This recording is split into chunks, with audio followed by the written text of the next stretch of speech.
Welcome to the Commercial Kitchen Chronicles, the podcast dedicated to the commercial food equipment repair industry. My name is Pat Finley. I'm a lead master certified technician at General Parts Group and a certified special trainer. Our goal is to shine a light on what we believe to be one of the most interesting and rewarding industries a field service technician can work in. We love the work we do, and we are glad you're listening to this podcast. This episode, we have Michael Naus.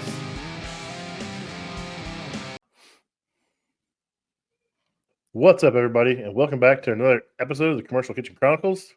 Tonight, Rich Ortega and myself have a very special guest, Michael Naus. I hope I'm saying that right, but we got Michael on, and I've seen Michael on Facebook for a while, some of the groups, and he seems like a pretty cool dude. He's always has some pretty good knowledge he's sharing. So he reached out to me after a post, and said he wanted to come on and talk about his journey into the food service repair industry. So we just want to welcome Michael on. What's going on, man? What's up? How y'all doing?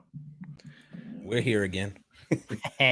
That's how I'm feeling. I'm here. I showed up. Dude, I showed up, man. Dude, I'm more out. Like, I've been doing this diet. I've not had booze for 10 days now. No energy drinks. I've only had coffee. Did you say caffeine. No booze? Yeah, no booze. Yeah, no booze. Yeah. Rub it in, guys. So I'll keep the logo. I started out like 3,000 calories. I'm down to below 2,000 calories now. But I was doing good today, and then just some stuff made me mad. And I was like, in my old habits where I get mad, I'd eat or I'd drink, and that kind of stuff. And I can't do it. So I'm just like, I'm here. I feel like a zombie. But nice. Once you get past probably a couple weeks, you'd be all right. Well, the problem is I'll get through next week, and then I'll be gone. I'll be at AHR. I'll be in Chicago for 5 days, and I'll come back and be at a convention in Indy for a couple days. And it's oh, yeah, don't even worry about it. When you're at AHR, trying to be good there? Don't even be good at AHR, bro. Just have fun, whatever. And then when you come back, then get back on track. If not, you're gonna get discouraged. You know what I mean? You're gonna be like, everybody else is pigging out and drinking, and you're not, and you're gonna be miserable. Like, nah, you just do you there, and then pick back up when you get back. Well, that's I think part of the reason I've been so much successful is because before, I just I'd go balls to the wall and make so many changes. I'd just be miserable. Mm-hmm.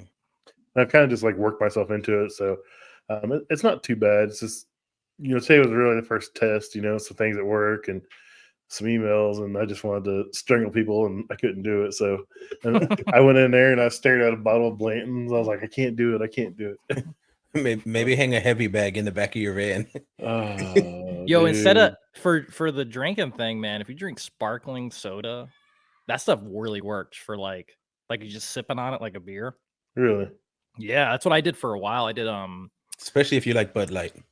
Yeah, because I drank those. I can't remember what the brand was, but it was just like a Liquid Death. They make they make the flavored ones. Mm-hmm. Dude, I would down 3 of them things. I'd be at not because I would sit here and I would drink and play video games or whatever.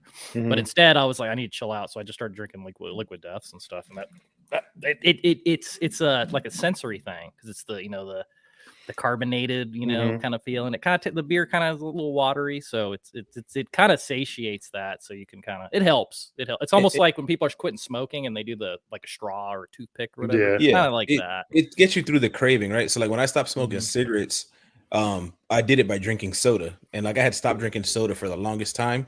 And then every time I got the urge to smoke a cigarette, I would just down a can or two of soda because it just gets you through the craving phase of it.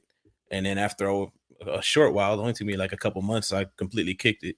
Yeah. But then your passenger side of your van's 30 Mountain Dews. It's like a mound of them. Mine was white Monster energy drinks, man. Sugar-free ones. I'd drink 2 to 4 a day.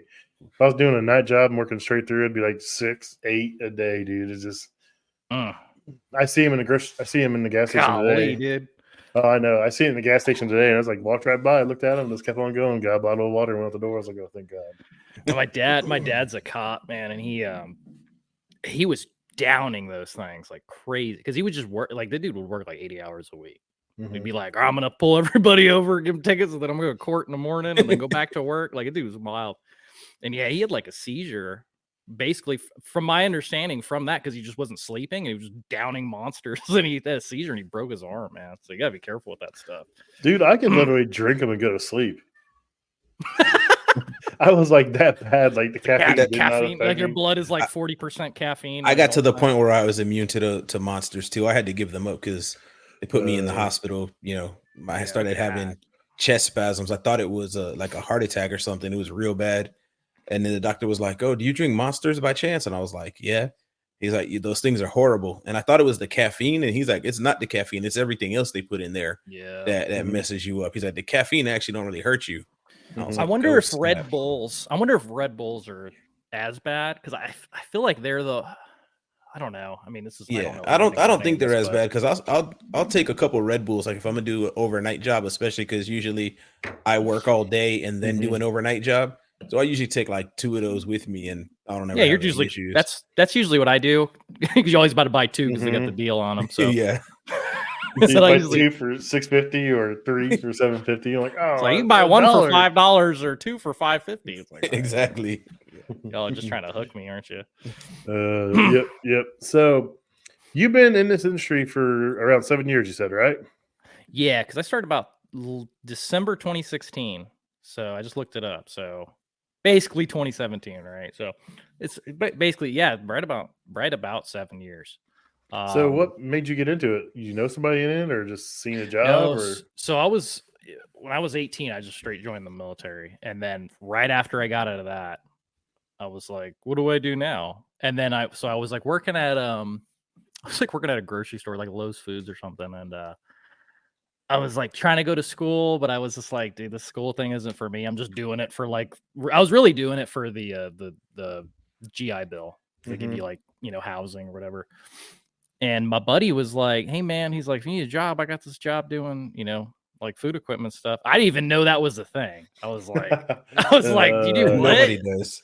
I was like, "You fix stuff." I was like, "They need stuff fixed." Because I remember I worked at a Burger King when I was a kid, and nothing ever, from my knowledge, nothing ever broke. But I always worked nights, so I guess I wasn't there, whatever. But yeah, and then I started it, and then that was it was an interesting experience because they were kind of short staffed, so it was kind of like, all right, man, I'm just gonna do it, and then just watch me, and then you should be good. You should know how to do it. And at this point in my career, dude, I didn't know how to use like I was completely like dumb when it came to tools. Like I'm like, he'd be like, "Hand me the channel locks." I'm like, "What is that? What's a channel lock?"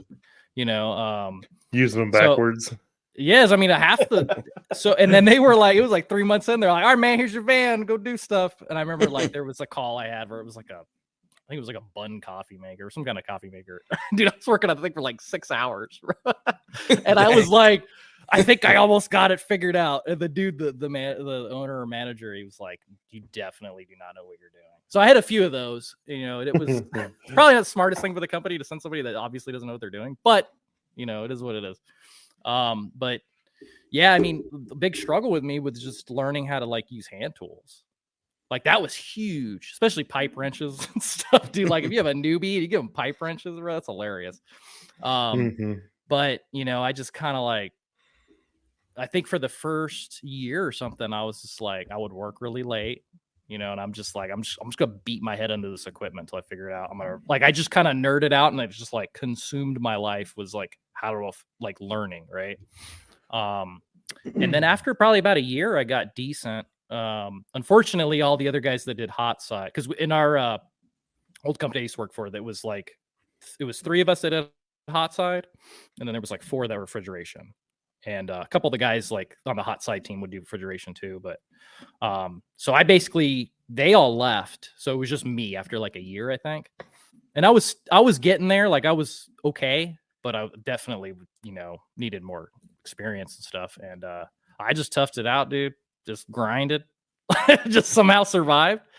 I want to say about 2 years. I don't even know if it was 2 years in. I hired somebody, and I found somebody at a restaurant. They seemed real like curious, so I was like, "You want a job?" So I brought him on, trained him, and then shortly after we got another guy, and then I was basically, and then I wanted to do refrigeration too, because I was like, those guys seem like they're real busy, because sometimes we would kind of, like it just calls would drop and they wouldn't too busy. So I went over the refrigeration stuff, and I just kind of, oh yeah, yeah, Quentin, what's up, dude? He helped me. He hooked me up a couple times. I think it was two Nice. times he got me parts, but yeah, and then I jumped onto refrigeration, and then I kind of went with those guys for a few days, but then I was just like, just give me calls, and I just started basically the same way I learned hot side. I was like, just give it to me, and I'll just figure it out, And then I got pretty decent at that. I got my refrigeration license, and then I bounced at about 4 years, I think. Nice. And then because I was like, it was really like I needed more money because I got 3 kids, I just wasn't making enough, and they were, they really couldn't afford to pay me any more than I was. I was getting paid pretty good, but they couldn't afford it anymore. So I was like, I just got to start my own company. So I bought a van, loaded it up, and then just started running calls. And that was 3 years ago, I think. So it seems like a guy is going to be good, and he's going to know it about the 3 to 4 year mark, like 3 to 4 years in. Like, if you're going to make it, if you're going to be good, and that's when it's either time to, okay, I want to make more money, or, it's either go out on your own, go to work for somebody else, get more money, chase money somewhere else. And it seems like it's a pretty common thing. That 3 to 4 year mark is generally where guys. You sure about that though? Because I know some guys that have been doing it a lot longer than that, and they think they're good. Yeah, they don't think they're good. Yeah. Well, I said if they are good, the 3 to 4 year mark is when they start to figure, start to put stuff together. I don't. It's weird because I'd say probably about 3 year. I was like, all right, I think I got the hang of this. Mm-hmm. But you'll see, you'll do it for another year, and you're like, dude, I was a dumbass last year, right? And then, even to this day, to this day, like I feel like I'm like I know what I'm doing, right? Like, and I've gotten into really bad situations, and I don't even stress out. I'm like, yeah, I'll figure it out, dude. It's all good. Yeah, the compressor just exploded basically. I'll be all right. We'll figure it out. Like I don't really stress too much anymore. Like I used to freak out. Like I'm like, oh my god, this blah blah blah, and it's like now it's more like I don't. You just learn how to deal with that. You're like, yeah, at the end of the day, it's theirs. It's not yours. It's just But one thing I've learned, and I had this problem, and I would say I don't know if it's a problem necessarily, but one thing I always had was when you have these customers, and it seems this way for everybody, but like you'll go to some place and that customer, he likes that dude. He likes Mike. Mike's the man. I want Mike to come here, right? And you start to kind of build like a relationship with these people. And then something goes bad, you're like, oh no, I don't want to disappoint them. And it gets really personal. And that's a struggle. Even to this day, that's a struggle. Because I have people ask me to do crazy stuff. Like we went to one place, I raked the leaves off there. Well, I didn't. Sage, my other guy did it. But they were like, can you rake the leaves off the roof? And I'm like, if you don't mind paying for it, like that, I don't care, and we just do weird stuff. I installed a one of those glass washers. You push the glass down on it and sprays. I installed one of those. They had an old sink, and I just drilled a hole through it. And those little fun top or whatever they call them. Yeah, they bought one. They bought one for like $10 on website. They bought it off TikTok or something. Yeah, and it was like the box is all Chinese, and I'm like, I got this.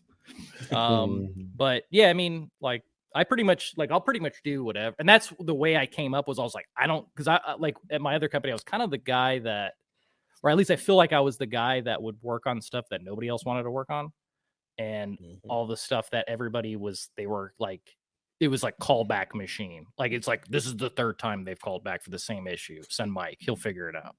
And this was, they were sending me at some point, they were sending me on HVAC calls, and I had like 0 experience on HVAC. So they're like, well, we know Mike doesn't know how HVAC, but that dude will figure it out. Like he'll sit there and beat his head against the unit till it works. And it's, and it's just, I think it's just a personality thing. Like that's the way I've always been. I'm like, especially because it's like, maybe it's an ego thing where it's like, I have to figure it out. I have to prove that I'm smart or something. I don't know. But it's worked for me. It made me learn quick, but man, it's put some stress on your body.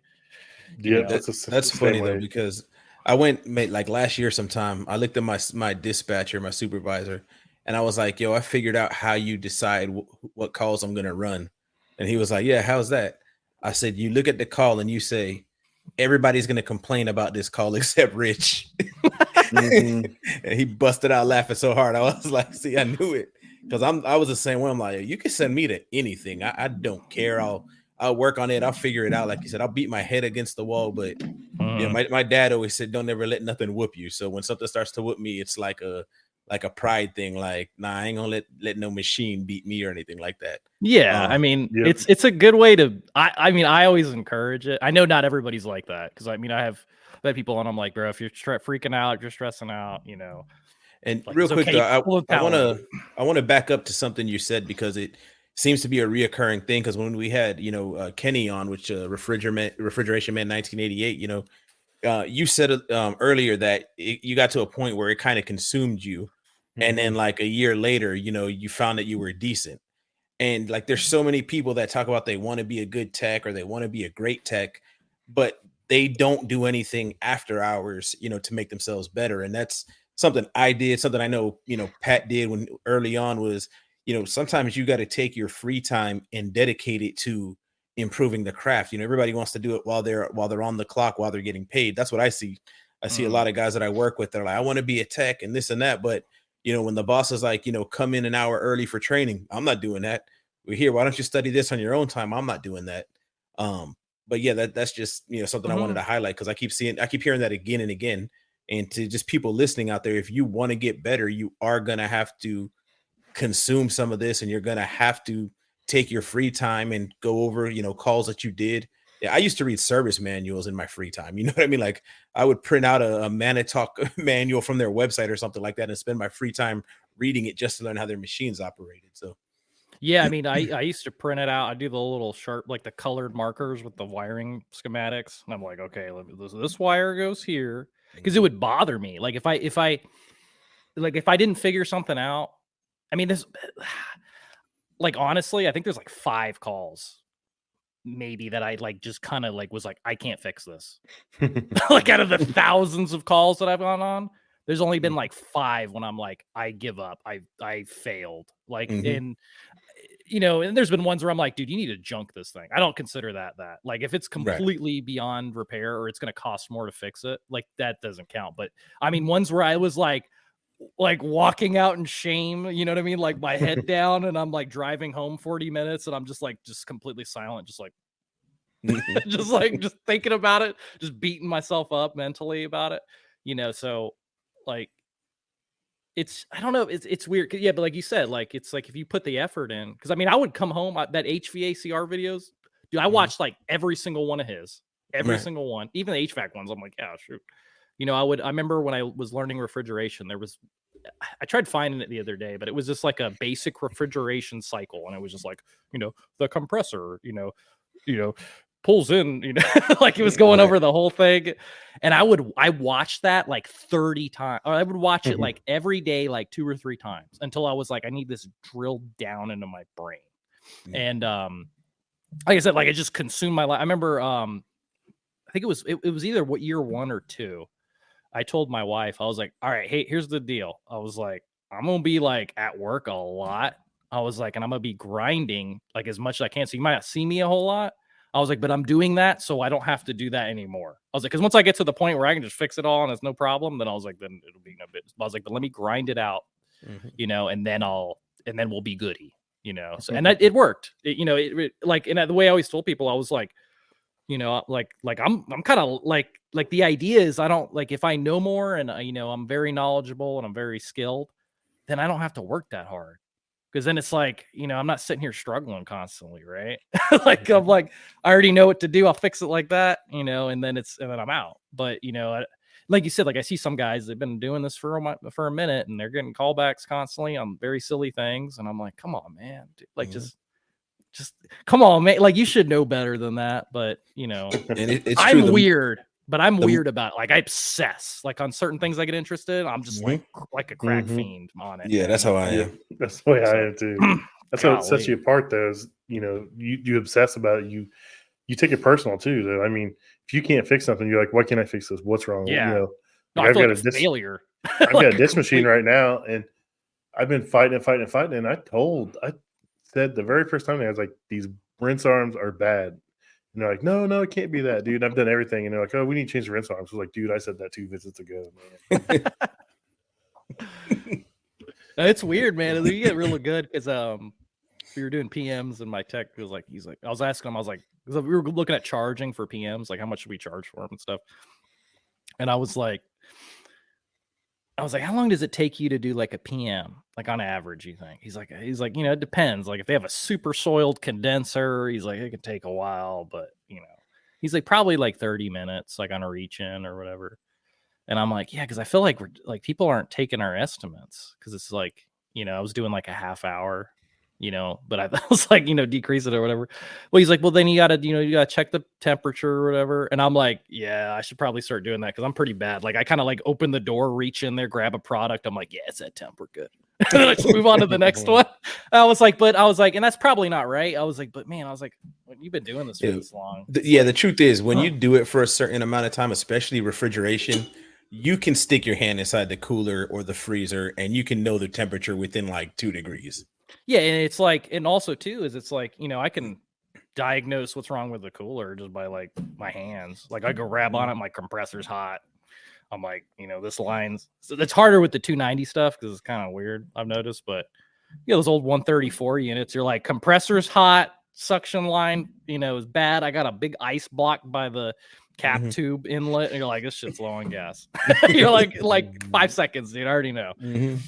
But yeah, it's like I said, that was interesting saying that. I was like, because I feel like I'm lazy when I do that. I'm like, oh yeah, she's cold, but but at the same time, it's like I know, like I've been doing this long enough.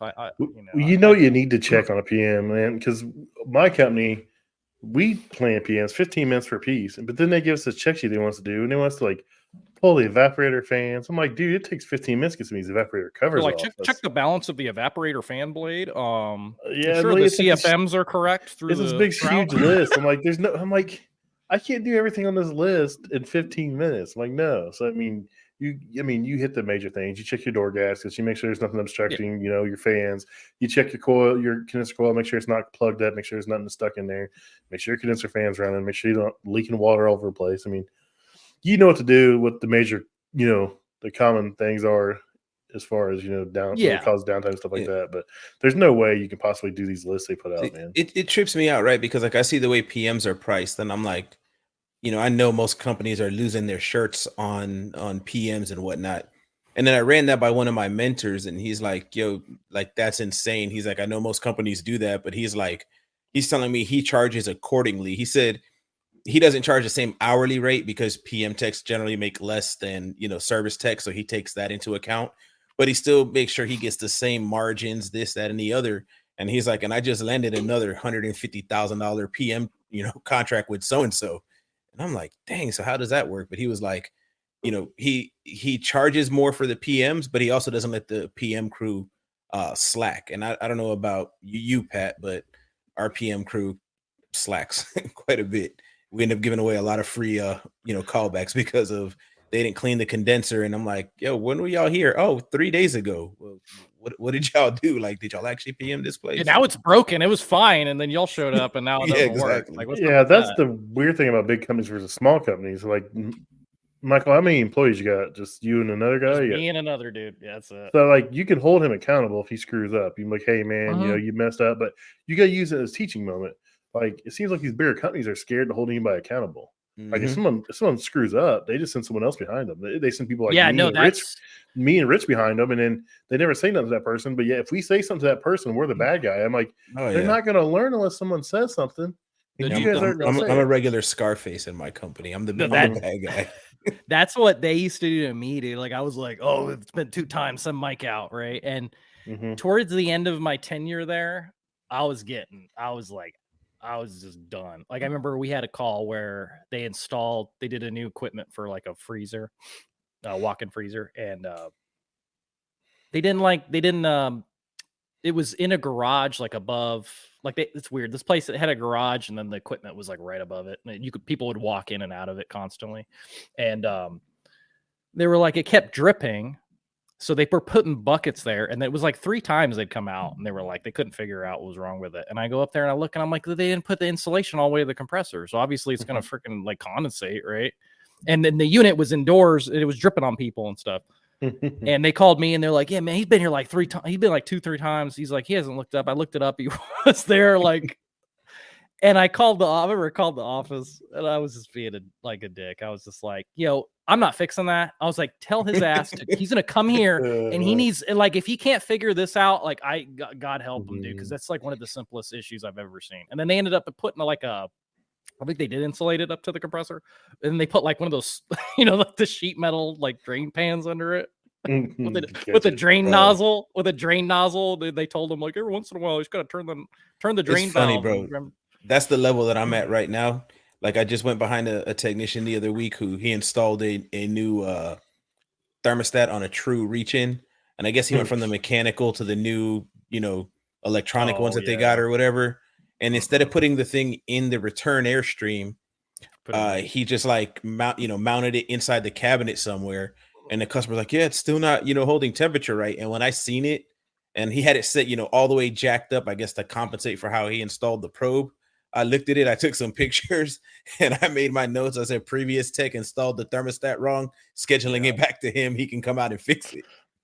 That's annoying. I mean, that's a management issue though, because they should be going like, you need to learn. Like, we're gonna at least. Well, I don't know. Like with me, I always got sent back. Like if I screwed something up, I got sent back. I had to deal with a pissed off customer that's like, dude, you know how bad this is because you didn't fix it. I had to deal with all that. Dude, I keep saying my reputation means too much to me to do what some of these guys do. Like, I don't know, dude. We just got so many guys that don't care. And just a disclaimer, I keep saying I'm one podcast episode away from getting called in the office and being told to turn in my keys and my uniform, but whatever at this point. But yeah, we got so many guys that just don't give a crap about their personal reputation. We had one guy, and Pat knows I lost my crap a few weeks ago while I was on call because a guy basically weaseled his way out of fixing a fryer under warranty at a Outback, and then I had to go on my on-call Saturday, fix it. He misdiagnosed it. I was trying to get a hold of Pitco to verify, something, and then I told the Outback I couldn't, I wouldn't be able to fix the fryer. They called the president of my company. He called me. Like it was a whole mess, but I was able to get a hold of Pitco, get the part, get the fryer running. It actually worked out to where the facilities director said he only wants me to work on their stuff now. But with all of that, one of my coworkers, one of my other coworkers was like, hey, he told that guy, he said, you really messed up Rich, over the weekend with that fryer. And this guy's response was, well, they know I don't like to do hot side. And that was it. Like, don't give a crap about nobody but himself. And then my manager knows all this crap. And I mean, the dude still works for us and they still send him out. And then they send him out knowing they're going to have to send somebody behind them. Yeah. Man, I don't know. It's weird for me, man, because it's so common. Like that what you described is so common that I feel like the weird one for being like, like a decent, like competent technician. It's like people are like, oh, you're really good. It's like, I don't think I'm like that great. I think I'm just like the standard. Like this is where you should be at minimum. If you're not here, it's like, damn, dude. That's exactly my thing. They're just like independent contractors.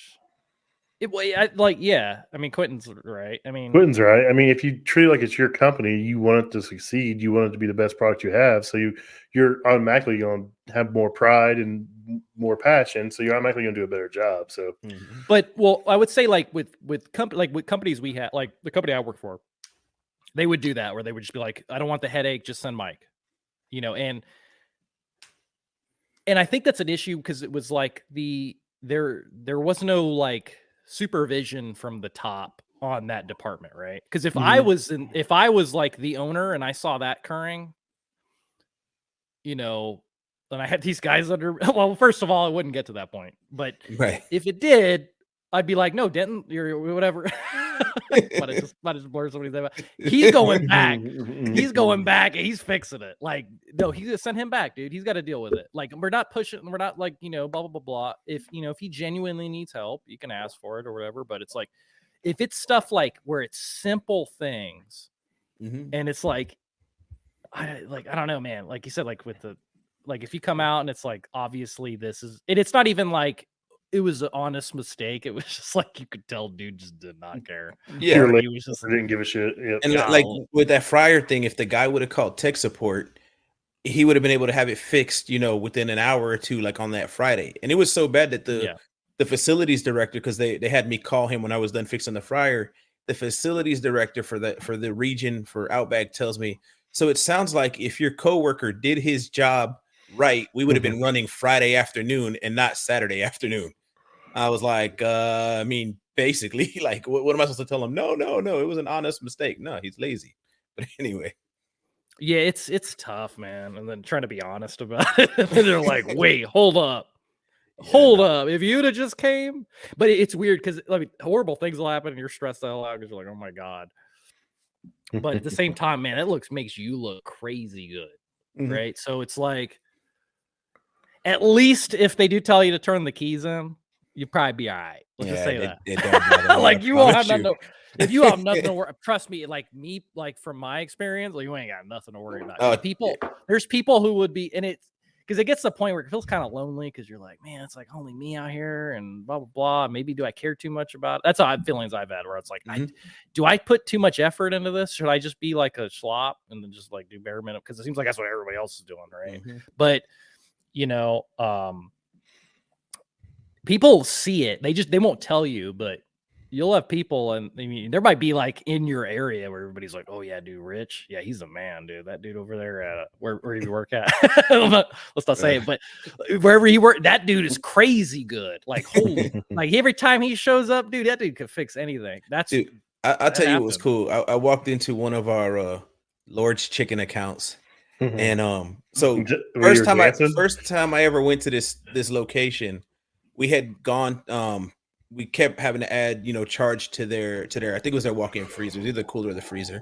So they sent me there to find the leak. So I find the leak, and it was in the evaporator, and I had to pressurize the crap out of it. So I like blew the leak wide open. So I tell the guy who operates it, I'm like, yo, good news and bad news. He's like, well, what's the good news? I said, I found the leak. He's like, what's the bad news? I said, I blew it wide open and you need to get a freezer truck. So he was actually cool. He's like, so you found it and we can actually fix it? I'm like, yeah, we ordered you a new evaporator, be up in a couple days. He was ecstatic. I thought he was going to lose his crap that he had to get a freezer truck. He's like, I'm glad you finally found it. A couple months go by and they send me there to work on their grill. And I'm talking to one manager, and this same operator's like, oh man, it sounds like I hear Rich from across the kitchen. And the manager I'm talking to goes, yeah, so our crap's finally gonna get fixed properly. Yeah, dude. I was like, the funny part was I had never worked on one of their grills before. So like I had spent 15 minutes in the truck talking to one of our guys that really knows their grills and kind of getting the rundown. And I'm like, I walk in and they think I know what I'm doing on this grill just because what I did on the walk-in and whatnot. But yeah, that is what ends up happening. And I'm like, I don't think I'm that good. I just think I try harder than most people. Oh, dude, I have a healthy fear that I'm screwing up every day. I mean, I don't let it get to me, but I have a fear that like I'm gonna screw up, and so I just take the time to do it right. I think if I didn't have that fear, I'd probably rush and get too confident, and then I'd make silly mistakes. Yeah. Well, I just don't know how people run around with like no like care about like any kind, like, because I care about what people think about me. Right? At the end of the day, like I'll be like, oh, I don't care. No, I do. And it's like, how do y'all run around just knowing that everybody thinks you're like a dirtbag, and then you just don't care? You're like, for me, I say it's a duality because I really don't give a crap what anybody thinks about me, but my reputation is super valuable. Like, I think it's that because it's like this is what you do, right? This is how you benefit society. So it's like if that is bad, it's like, damn, dude. Because that's like you think about it, like every time you talk.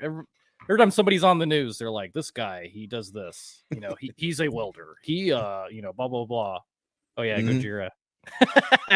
Dusty, somebody knows. Buddy? Dusty knows. Buddy? Dusty knows. Holy man. What is about the heaviest matter? What is Gojira? Okay, so it's I want to say they're a death metal band, but they're like a heavy metal band, right? But their name is how Japanese people pronounce Godzilla. So if you watch like a Japanese Gojira, you're like, oh, it's Gojira. It's funny. It's a French band. I didn't know, dude. I didn't know that for the longest time. I wore this at work one day, and then someone was like, oh, I love Godzilla. And I was like, oh, that's where it comes from. That's great. Dusty derailed the whole conversation. He's not even on the show. So Quentin says they do it because companies allow it to happen. That's the suck part. Yep. Yeah, but it's just like it's the personal responsibility part or the having the pride part. I can't understand like because it's I would think that's that's the one thing you do for that benefits other people, and I would think that you would want to do it, like to be helpful, right? And it's just like people just don't care, man. It's wild. No. But then you see people and they're all like, "Oh, I'm depressed or this or that or I can't, get enough blah blah blah." And I'm like, dude, you could. I mean, nowadays, bro, you could learn how to do like almost any job like on the internet. Yeah, like 100%. Like if you grind hard enough, like you could learn how to do anything. Like I've almost gotten to the point where I'm like, I don't think the college is even worth it. I mean, to for certain jobs, sure. Yeah. Right. But for the most part, it's not. No, and it's in a lot of jobs, man. You'll go to college for 4 years and then you get there and they're like, oh, just forget all that. We got to retrain you how to do it, Not to derail the conversation, but I seen a post where the guy was like, if we're going to complain about the cost of college, let's, eliminate all the unnecessary classes. He's like, I want to be an accountant. Why do I need to study music? And then people are like, that's your elective though. Yeah, but people are like, oh, it's about being well-rounded. It's about, becoming a whole person. And I'm like, I'm becoming well-rounded for $15.99 a month through my Audible subscription. Like, yeah, I don't need to spend $100,000 to become well-rounded, bro. Like, we're good. No, it's wild, dude. How much because when I was, because I'm 30, so it actually freaked me out the other day, dude. I thought I was 30, and then my wife's like, "You're 31," and I was like, I was like, bro, I forgot. I was like, I'm 31, dude. What the? But yeah, like when I went through school, even to this day, it still stings me. Where it's like, because I went through school, it was like, you need to go to college. You need to go to college. If you don't go to college, you're gonna end up a janitor, and you're gonna be like, on drugs. You're gonna be useless. Right? Yeah, you're gonna sleep on the park bench, and and it was just bad. Like, and even to this day, it's still like, man, I should have went like been an engineer or something. I'm kind of like even like it's still like ingrained in my brain. And the more I do this, I'm like, that's just like, I mean, somebody has to do that kind of stuff, right? Like, there's no shame in doing it, right? Like, especially when the garbage dude probably makes more than the teachers that told me that, right? So like, and then doing this, man, it's like, I've learned up like you gotta be pretty damn. If you want to be good at this job, you gotta be pretty damn sharp. Especially if you want to do, because I mean, I'll do like anything. Like I'll do. I've tore apart like Hobart mixer. I mean, the first Hobart I did, I took it home. It was an A200, and I took it home. And dude, I tore that thing because I took it apart. Had some gears broken. Something happened to it. I don't remember what happened to it, but I took it apart, the gears, put it back together, and I could not get it going to first gear. And I swear I put like. It had to be like 11 hours into this thing, taking it apart, putting it back together. I was like, what did I do wrong? What did I do wrong? Hobart, they don't give you a damn manual. You got you got the parts breakdown. That's it. So I took it apart, put it back together. And what it was if you tighten the little nut on the planetary too tight on the older A200s, it won't go into first gear. And dude, I had taken this part thinking like 3 times. Take it apart, put it back together, take it apart, put it together. And I did, and I was like, are you serious? It was like a YouTube video I found, and I went and I unscrewed it like 2 or 3 turns, and it turned into first gear, and I got the wrench I was holding, and I like chucked it through the damn wall. Like I was so bad. I was like, bro, I spent like 8 hours on something that silly, and that's how it was like, that was when I worked in my previous company. I was clocked out. I just clocked out. I was like, I can't, they can't pay me for this. They'll lose their mind. They'll be like, you were clocked in for 12 hours. When eventually they ended up telling me, next time you do that, clock in, dude. What are you talking about? Right. But I would feel bad. So I was like, I'll clock out. It's fine. I'll do it on my own time. I'll figure it out, and I'll do, I've teared apart the big 80 quart mixers. I have one account. They have, it's like a donut manufacturing place, right? How I got them is the weirdest thing, but they have, these Bell-Shot-O-Matic fryers. Gigantic fryers, and they have big conveyors and everything, and they'll ask me, they'll be like, man, have you ever worked on one of these? I'm like, nope. And they're like, I'll figure it out though, probably. I was out there, like, every time I go there, I feel like I'm having to like scratch my head, and I'm like, okay, how do I figure this out? And every time they're like amazed, they're like, damn, dude, like, because I tell them straight up, I'm like, yeah, I haven't worked on this stuff, so you got to give me a minute, let me figure it out. And but yeah, they're I mean, from my understanding, I mean, they keep calling me, so I must be doing something right. But I was just surprised that they didn't have, for the level of production these places making, that they didn't have like a maintenance guy that just like worked there 24/7. And they would just have like, they called one dude and he was kind of like me, just like a nerd, and he was good. And then he just was like, I ain't doing this anymore. And then he left. And then somehow they found me. And then I've been doing I love doing it. They're cool people. But it's challenging, but it's fun. It's very rewarding and fun, especially when they call you and it's like late at night. They're like, man, dude, or not late at night, but they call you and they're like, dude, we need you here like right now. Like we can't make donuts, and we produce donuts for like 60 stores, and we need like every day, and we need you here right now. And I'm like, all right, I'll be there in a minute. Roll up and then kind of get it working. I'm like, all right, man, I gotta work it for now. We need to order these parts. It's fun. I like it. But like I said, like I like today I installed like a glass washer for like a sink. I fixed a door. I got to go change it, but I replaced a door closer for like their front door. I changed a swinging door. I worked on a ice machine. Like me, I'm just kind of like, I mean, if you'll pay for it, like I'll do whatever y'all want. I always was like, there's something you can learn from everything, right? Like you can, if you like, I just try to take on everything, and I'll just be like, yeah, dude, I'll figure it out. It's something to learn, and I feel like at this point, I've kind of gotten to the point where it's like, I think I can pretty much work on whatever, up to a certain point. Like if it gets super crazy, I'm probably like, yeah, I'm not qualified for this. But for most stuff, I think I don't know, man.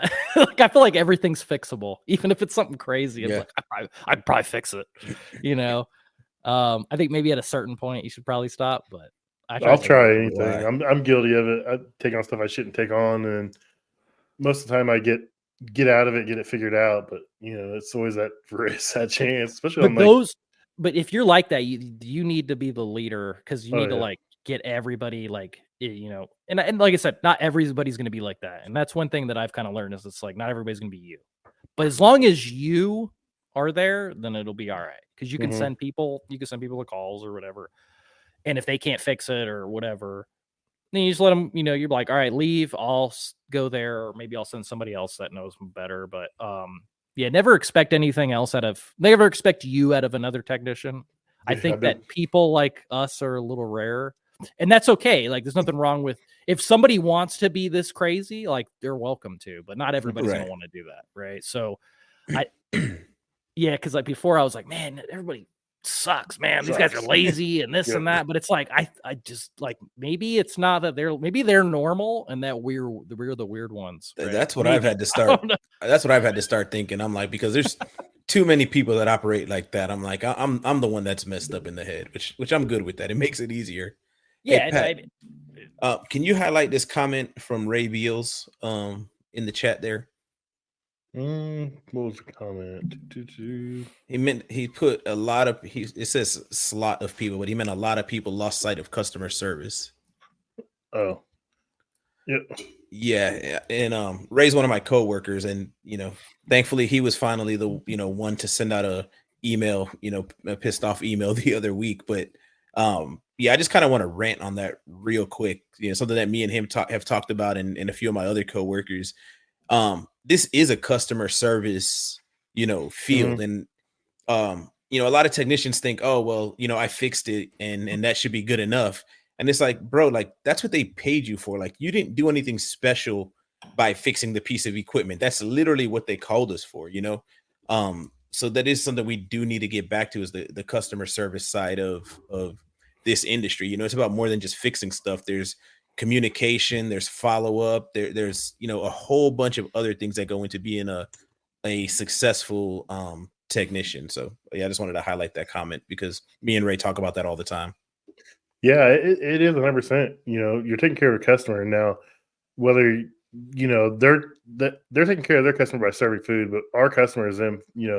So we're fixing it. It is customer service, and a lot of people can't talk to their customers, and it's pretty bad. So,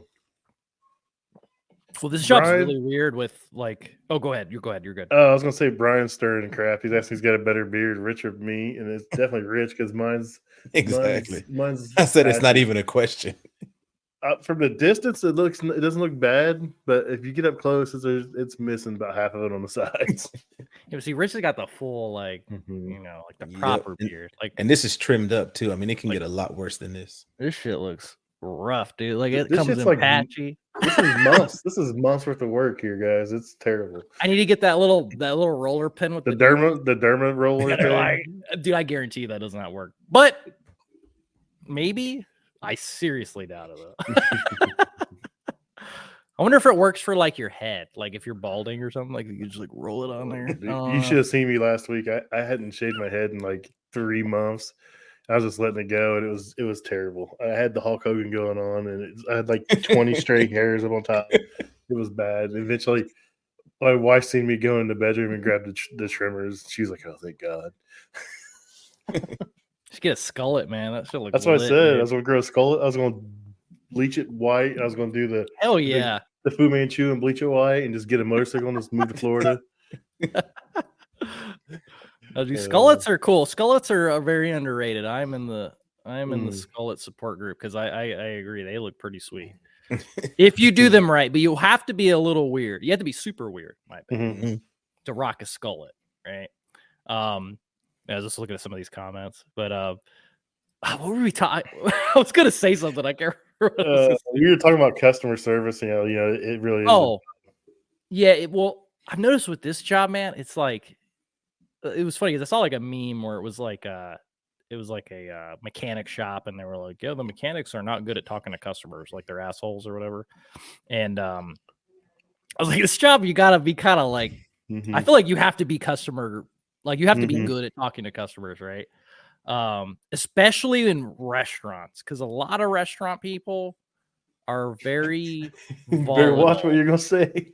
They're very volatile sometimes, right? Well, they're like, I mean, they're just like I remember my one of my buddies, he was like, "Man, you gotta have your hair cut," and he's like, "You gotta cut your hair, man." He's like, "It's got too long." I was like, "What are you talking about, dude?" And he was like, "You're going into restaurants, man. Like, he's like, you might, you gotta look, clean cut." And I was like, "Do we work at the same place, dude? Because every time I go somewhere, they look like me." I'm like, they're like tatted up, long hair. Like, I'm like, that's who my customers are. I don't know about you, dude, but I caught so much shit one day because I made a post. Like, I was like, I noticed like all these people in these restaurants have these elaborate tattoos, full sleeves and stuff, dude. I'm like, how do these people afford this? I was like, I can't afford this. No, I can't, dude. And it's like, and they get these full elaborate sleeves. I'm like, how the hell they do this? And like, I asked as a question. People, of course, the internet, people take it however they want. They thought I was just, talking down about people having tattoos. I'm like, no, I'd love that full sleeve. You're like, I legitimately want to know. Like, yeah, I'm like, I'm trying to figure it out. How can they do this? It's expensive, dude. Like, I got like one tattoo. It was super expensive. I got ripped off. I was off a military post, so I probably got ripped off. Dude, I learned a long time ago that you can be a decent tech, and if you have great customer service skills and great communication, you'll go further than a great tech who can't speak to people. Oh, 100%. I mean, a lot of it's perception, right? So one thing I always learned from the military was like perception is reality. If they perceive you as like bad, just because like you fixed it, right? But you just were like a dickhead, right? Yep. You're a bad tech. And that's the truth because they believe it, so therefore it is true, right? Yep. No one's paying your bills, so that and so you'd see guys that are just real good swindlers, like real good talkers and stuff, horrible technicians, like god awful. And it was just like, oh yeah, I mean, our walk-in's been down for like 3 weeks, but he said he's almost got it. I'm like, God damn, are you serious, dude? I'm like, Jesus Christ, dude. That was the hardest thing for me to learn, was to open up and like treat the customers like a human being instead of just like, here, it was broke, I fixed it, I replaced the high limit, or I replaced this. I take pride now in like building relationships with my customers that like, I go in, and I had a guy that was with me one day training, an older guy, he probably in his 50s, man. He was older than my dad's point. And he was like, does that customer know that they're paying you to sit and talk to him? I was like, that customer would rather me spend 5 minutes to treat him like a human being than be a fucking, be a robot and just rattle off something and walk out the door. I was like, it's guaranteed, even if I did fix it and I told, I had a sour look on my face, zero explanation, they're still going to be mad. I said, I can walk out of here something being broke and not knowing how to fix it, and I can talk my way out of it now. Yeah, and then like Kitchen Cowboys, like the opposite side of that is a bad tech and bullshit the customer. Yeah, I mean, like literally, dude. I mean, I've seen it. I've seen it in real time. Like I said, with that 3-week thing, that was probably actually happened. I don't know.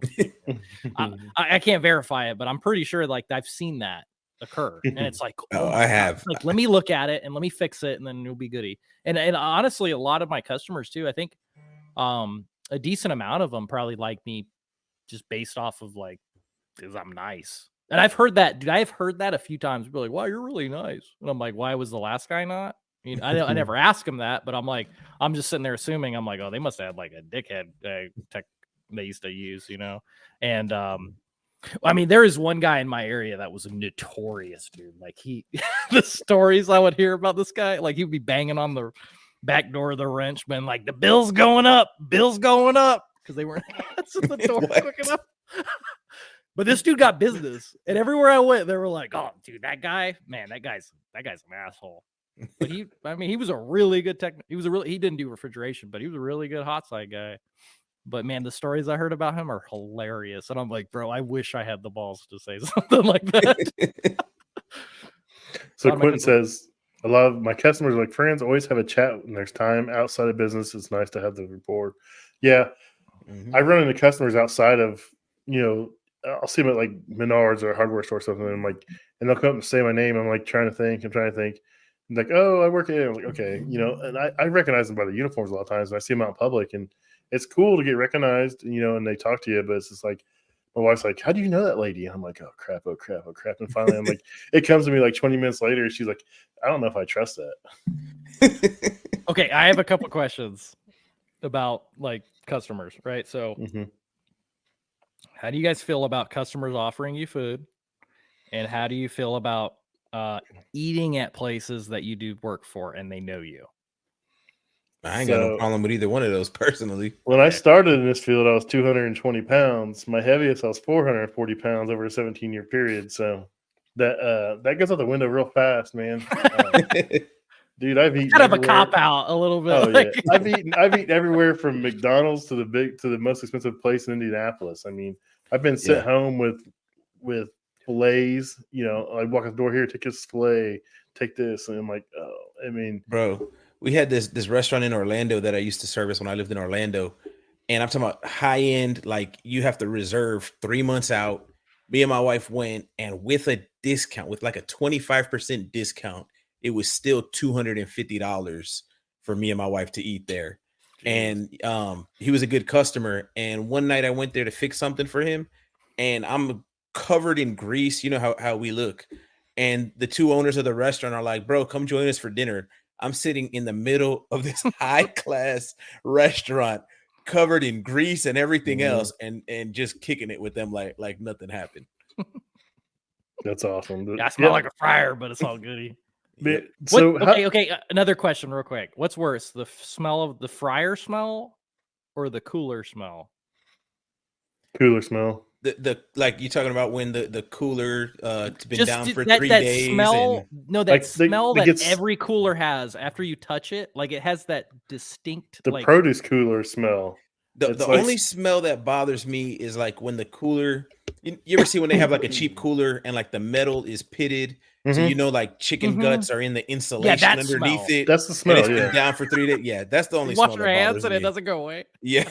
Yep. It's like in your nostril. It doesn't go away. I can deal with the grease. I mean, the grease smell. I mean, I've worked on every manufacturer out there. I mean, I can deal with that, but that cooler smell just gets me. Yeah, I don't know what it is about it because it doesn't go away. It's like every one of them, like they all have that same smell. And I'm like, what? Like, what is that? Like, the evaporator coils breaking down smell. Is it? Yeah, is it just like copper? Is it just like copper disintegrating smell? It must be. I'm not sure. What were you gonna say? I'm sorry, I didn't mean to cut you off. Oh, so I don't remember. Oh, I feel like the roach smell is nasty too. You ever been in a restaurant so bad you can smell the roaches? Yes. You get next to a unit. That's disgusting. Yes. I don't know. They think maybe they don't. I don't know. I don't know specifically, but yeah, roaches have a smell. I've been in enough roach infested restaurants. Is it like a sour? Is it like a sour smell? I don't know. It's just you can smell roaches. So I used to do this Chinese restaurant, and they had a dish machine. That's the only thing they called us for. And I figured it out the very first time I was there. I got there, and it's like it wouldn't heat. Well, the roaches like that contact because the resistance and the heat in there, and they get in that contact. Well, some of them get in there, and eventually they get smashed in there, and they Yeah. keep it from closing. So, like every 3 months, they call. It'd be the same thing. Our dish It's like receives that heat. Arkin. Oh yeah, so I just go out there with a contactor, and I'd go over and shut the breaker off. I'd pull the contactor out, put a new contactor in, turn it back on, and be out there in like 30 minutes. You're like, hey man, King China's calling. Go over there, just bring a contactor. Dude, I had a man. country club. I was cleaning their ice machine and roaches came out of the distribution tube. I lost my crap in that kitchen, bro. I lost it because I hate roaches with a passion. Like me, the only solution to roaches is just like burn the whole place down and start all over again. Yeah, because they're like, it's like super hard to get rid of them, especially when they're in the equipment. Like, Yeah. golly. But we had one dude. It was at this beer shop, and I was taking it was a dishwasher. It was like under the counter, and I was taking the vacuum breaker lid off. And I'm talking to the dude. I'm like, yeah, man, sometimes like this. And I hold the lid and I look, and in the lid I'm holding is a big ass roach, like the size of, like over it. And I went, whoo! And then like chucked it. And I don't like, and the dude started laughing. He was like, oh, that was funny. And then I'm like, I don't know where the screws went, bro. I'm like, they're gone. I was like, I'm just gonna leave the lid off. You're like, you ain't see it anyway. I was like, but it's like, dude, it was just like, woo. And then like the whole time I'm working, it was those big red nasty ones too, man. And God, the whole time I'm working on it, I'm like, oh God, there's another one. That's why I don't wear a coat. I refuse to wear a coat into a restaurant because I don't want anything crawling in it. Or put your tool bag on the ground. Oh like, yeah, God, dude. Yeah, dude, I'd freak out. I laid down to work on something yesterday. I think it wasn't my son. It was another trainee, another new guy, Jake. He was like, "Oh, look at that big roach there!" It was like crawling right by me, and I like freaked out. I was like, "God damn, man!" I was like, "Don't say that shit." Well, what's your guys' opinion on like, because like if I have an employee and he's like, "I'm not fixing it because this thing is infested," right? I'm like, "That's fine, dude. I get it. I'll go work on it." Like, you know, I feel like, is it like a certain point where it's like, bro, we can't work on this thing is infested with roaches. Like, we can't work on this. Or is it because me, I'm kind of like, oh, I'm not a pussy. I'll work on it. Like, I'll just wipe them away. My biggest thing with that, because I'm like, I can get some roach spray and whatever, and I'll go to town and I'll charge the customer for the roach spray. But if I'm in a place where I think I'm going to get roaches in my tool bag, that's kind of where I kind of draw the line. Like I remember one time, this guy got mad at me because I'm putting my tool bag on the cutting board of his prep cooler, but he had so many freaking roaches on his floor. I'm like, bro, you understand what's going to happen if I take these roaches back in my van with me? Your cutting board is the least of your worries if that happens. But that's the only thing I hate, because I've had roaches in my van before from leaving my tool bag on the floor. And bro, you cannot get rid of them suckers. Like I would bomb my van every weekend for a month with the like 4, 5, 6 foggers in there, and I still couldn't get rid of them suckers. So we refused to work on stuff. They let us refuse. Yeah, you're not working. We refused to work on stuff. We'll make them call an exterminator, and then once the exterminator comes, we'll go back again. And There you go. it's. I mean, I'm not playing that game. I mean, if there's a couple, I get a couple, but dude, if it's highly infested, I'm not. No, sorry. My son, he seen his first major colony one day, and it was at a major steakhouse chain that recently put in a bunch of combi ovens, and he went to pull a combi oven out. He's like, the wall was moving. I was like, what? He was like, there's so many on the wall. Look, the wall was moving. I was like, holy smokes. I was like, push that thing back in and leave. I was like, no, do not tell them to call an exterminator. Well, like it's always the same, and I'm not going to say it, but it's always the same places that have the bad roach problem. For me, at least. Like I've seen the Chinese places and the Mexican places. I'll say it. Maybe, yeah.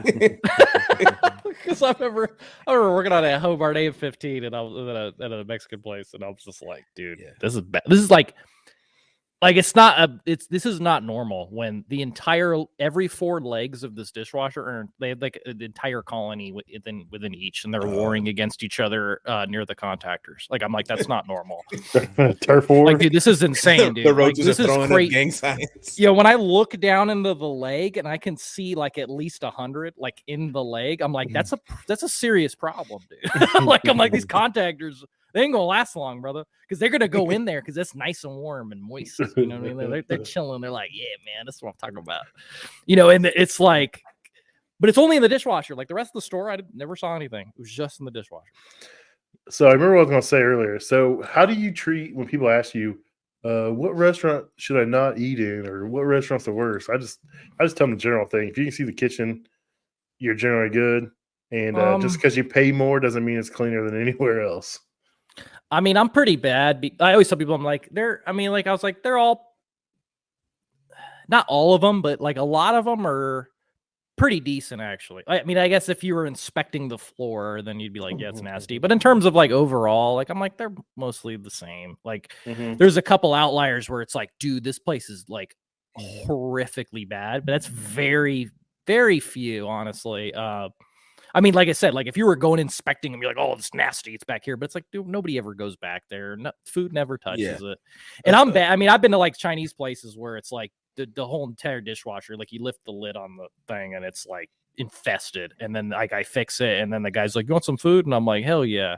You know, like I personally don't care. They're like, yeah, I never drink ice anymore. I don't drink ice anymore after I clean ice machines. I'm like, bro, I'll drink the ice before I clean it. I don't care. Like, I really don't care. Like, me personally, I really don't care. Like, honestly. But I get it if some people do. I mean, for me, it's got to be like an insane level of uncleanliness. Like, something that's funny is, to me, whenever I see people, like, say, just, regular people debating about like cross-contamination and keeping food not at temp and stuff. And I'm like, if you only understood how much we blow out of proportion cross-contamination and food safety temperature. I'm like, I've changed out walk-in, cooler equipment, and the cooler has been out of temperature for 8 hours and they're still serving food out of it and nobody's sick. I'm like, it takes a lot more than we think to actually, get foodborne illness and whatnot, which makes me wonder when you what actually happened. I think it's good that we're like that, because it's like, to be extra about it. But yeah, I mean, like I had a dude call me, like, I mean, I had a dude one time, he called me, his walk-in cooler wasn't working. And I'm like, I walk in the cooler and they have the freezer in there too. And I'm like, hey man, is this another cooler you got? And he's like, no, man, that's a freezer, duh. And I'm like, okay, well, it's like 40 degrees. And he's like, and then I remember this place, and I'm like, I'm like, well, it needed a condenser fan motor. I didn't have it. It was like 6 o'clock or something. And then I was like, you might want to move that food out. And he's like, I mean, it's still cold in there, right? And I was like, you know what? I'm just going to leave. You do what you got to do, bro. I'm just not going to eat here because I ain't trying to get, it was like a fish place too, dude. Oh my God. They had fish in there. Wasn't frozen in the freezer. Like it was like as I touched it, I remember, and I was moving. I was like, this is like this shit is completely de-thawed. Like beyond de-thawed. I could move it and bend the fish, dude. And this was in the freezer. Dude, I love it when you get the freezer call. Oh, I just went down today. And you get there, it's like 52 degrees. I'm like, dude, everything's completely thawed out. Your ice cream's milk. Like, this has been down for days. No, I don't ask questions. I just fix it real quick, and then I've had people literally tell me on their freezers, well, it was at 32 degrees yesterday, and I know 32 is freezing. I'm like, for freaking water, bro. like for water. Yeah, for water, brother. For lettuce, maybe. Yeah. If you're freezing. No, I've had people that call me, and it's like, yeah, that stuff has been de-thawed, and they're like, yeah, it's just like, yeah, I'm not even gonna question. Like, you guys do what you got want to do with the food. That is not my business. I'm just gonna fix it, and I'm out. And, you do you. But I'm like, a lot of places, I'm like, no, they're serving it still, 100%. Most of the places, like, oh, the cooler's at 50 degrees, been on 50 degrees all day. It's like, y'all gonna still serve the food. I already know that. I mean, most of the, I don't know. They might throw it away. I'm talking out my ass a little bit, but I have a strong inclination to believe that they're going to, yeah, it's fine, dude. And and we haven't had mass outbreaks. We haven't had mass outbreaks of food poisoning, so I guess I can't say I've seen a place throw away food for it being 50 degrees for the past 6 hours. And all the time I've been doing this, I've had maybe one customer that would do that, but I promise you that customer would call us. And this again was when I was in Central Florida. I would get a service call on my ticket, and it would be like, the walk-in cooler's at 42 degrees. We need service. And then I would get there, and it'd be like, it's been fine since we put the service call in. We figure it's just because our truck was here and we loaded it, but we just wanted to be sure that the cooler was working. And they would pay you an hour and give you free food and everything just to double check that their cooler's still at the right temperature. But aside from that, man, these restaurants don't care. Well, and a lot of it, and let's be fair too, because a lot of it, man, some of the good cooks, man, they can tell when something's bad. they're like, this is no good. Because they'll check it. And I've seen them do that, and they know they're like, yeah, this is bad, dude. I mean, you can tell because some of it gets slimy. There's a certain, especially with pork, you can tell like if it gets real slimy feeling and has a certain smell, you're like, this is no good. But you'd be surprised. I mean, I think, like I said, I think it's good that we're very stringent on the like on the health inspection stuff. We're not in my opinion, we're not enough stringent, but at the same time, it's like these cooks. I mean, like if it was this bad, like if it were, if people would be getting sick from food poisoning, like it'd be like an epidemic, right? Yeah, that's my point. Is like if it was as easy to get sick from food as we thought it was, literally almost everybody that ate out would be sick. I mean, 100%. That's just how it is. That's just like McDonald's, because I don't even think that's real food. But like those fast food places, like I don't think that's real food. Like, Did you see the picture of the 12-year-old cheeseburger fries and it still looks the same? They got the chicken nuggets, leave them out for like 3 months, and it's like perfectly fine still. It's a little hard, right? But it's like you can still eat it. Or the ice cream. When you get like the Walmart ice cream sandwiches and you can leave them things out and they're like, like 90 degrees and it's still an ice cream sandwich, that blows my mind. Bro. Yeah, there's a problem there. Because they're just cream. It's not even ice cream. It's literally just like whipped cream, I think. Just I don't know, dude. Like we're putting that in our bodies, but anyways. All right, man. Well, it's been over an hour. It's been an absolute blast. I didn't think it was gonna be this much fun talking to you, and I'm really excited that you came on. And of course, he means no offense by that. Yeah, no offense. He just said I thought you were going to be really boring. No, I didn't. I didn't realize it would be this much fun. Like, bro, I love to talk. Yeah, I've interacted with you online and stuff, and it's like this is like completely different. I figured you're going to be quiet and stuff because it just seems that way. But no, you're not. So it's been a great time having you on, and we'll have to get you back on with Jason or maybe Dusty or somebody, and have you come back on and we'll talk some more. I mean, it was a great time. So, if you want to drop any of your social media, you can. If you don't want people harassing you, you don't have to. So I don't have much yet, man. I mean, you can and I'm gonna just throw this out there. You're hiring, right? Did you say you were hiring or no? Am I tripping? I don't know. Like maybe the right person. He might be hiring for the right person in the Raleigh area. I'm legit. Let's make this happen. Maybe, but I'm still kind of, like I said, I'm still kind of figuring it out. It's working good for me so far. But yeah, if somebody came on and was like, bro, let's take over the state, let's do it. Oh yeah, I'd probably hire him.